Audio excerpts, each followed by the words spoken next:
All right, so I wanted to make a quick video because as my daughter is starting the college admissions application process, there's some things that we're already learning along the way. And I just want to make sure that if you have a high school senior, a homeschooling high school senior, or if you have kids who are college bound but a little bit younger, I want to make sure that you learn from our mistakes. And there's one mistake that I made that is definitely coming back to bite us in the butt a little bit. And so I'll get right into it. One of the parts of the college admissions process, specifically for private schools and for some state schools, but for the most part in our state, because they get tens of thousands of applications, they don't really have this. But one of the biggest components of the application, like I said, for many private schools, is letters of recommendation. And for homeschooling families, trying to figure out who's going to write a letter of recommendation can be pretty difficult, right? And every school that my daughter is applying to right now, every school that we've looked at really does a great job of outlining what that should look like for homeschooled students, right? Because we're in a unique position where parent is principal, parent is school administrator, school counselor, all of those different things. A lot of times the parent is the teacher. And so who's supposed to write the letter of recommendation when that time comes? Well, what I found is that most colleges and universities want like two letters of recommendation in addition to what they call a school report, which the counselor would complete. And so as the administrator slash counselor slash whatever else you want to call those of us who are homeschooling parents, we're able to do that counselor school report just fine. That's not a problem. However, we cannot write letters of recommendation for our own kids. And, even though I could see why, as a parent, I would want to write a letter of recommendation for my student, right? I know her best. I know her strengths, her weaknesses. I know how much time and effort she's put into the schooling process. It makes sense that colleges would look at that with a bit of a side eye if they did allow that, because you're just going to talk your kid up as much as you can without focusing on the negatives. So they don't accept letters of recommendations from parents. So then the question becomes, who is able to write a letter of recommendation for your student, and what happens if none of those apply to you? So typically what colleges are looking for with regards to letters of recommendations are letters that are written, or recommendation forms, sometimes it'll be a form, that are completed or written by core teachers, specifically teachers from the junior year or from your 11th grade year. So your student, if they're college bound, should be taking a math, science, social studies, world language, and an English course in their junior year. And so those are the teachers that they're looking for to write those letters or to complete those recommendation forms. So for us as homeschooling parents, it's like, okay, well, if I'm my student's teacher, who's going to write that letter? And if whatever the case may be. So that's kind of like the issue that we've run into currently. It's not because I'm my student's teacher, because I do not teach my student at this level any of those courses. She takes the majority of her courses either through dual enrollment at the local college or online through virtual school. But the issue has become finding someone who knows her well enough to be able to speak to her academic abilities. And so if a student is in a traditional school, right, they're sitting in that teacher's class every day for either a semester or for an entire school year. And that teacher really gets a chance to know that student. And sometimes you'll have the same teacher for two different courses, right? Especially if you're talking like an advanced math course or an advanced science course, whatever the case may be. But when you're doing virtual school, your student never really actually meets their teacher, so they don't really have an opportunity to form that connection.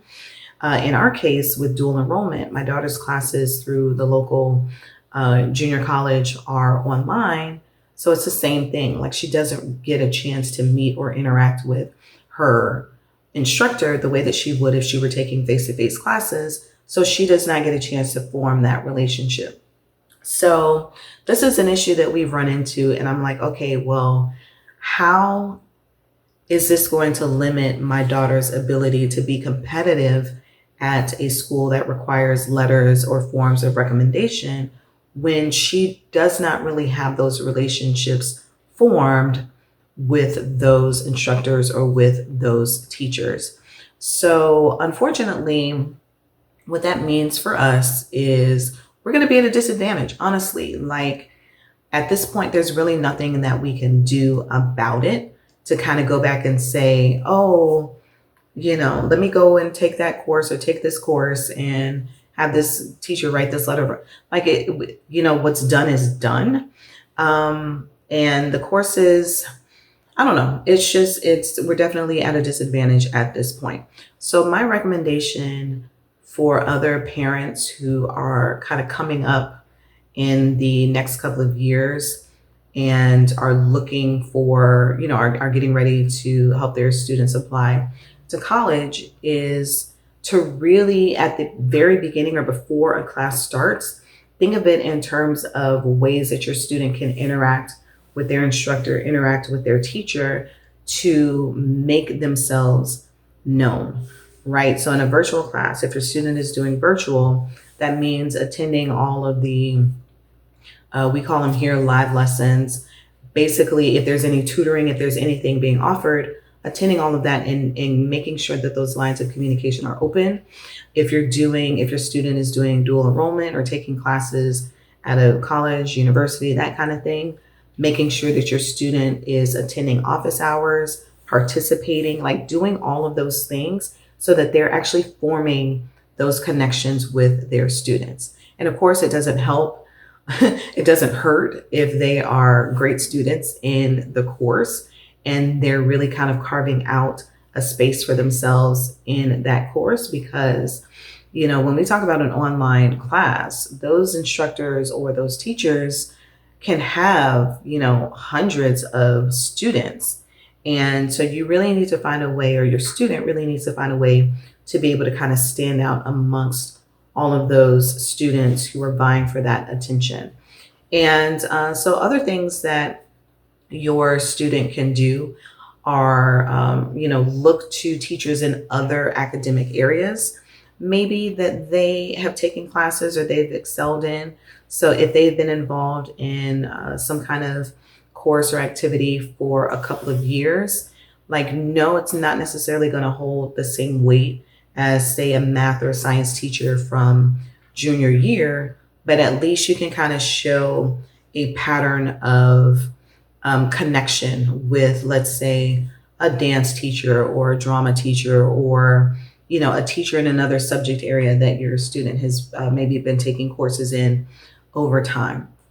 Colleges and universities will also accept recommendations from employers, from volunteer coordinators. So if your student has been working while they're in high school, if your student has been volunteering, particularly if it's been at the same place for a good amount of time and it shows consistency in that way, then those are going to be good people for your student to ask for these recommendation letters.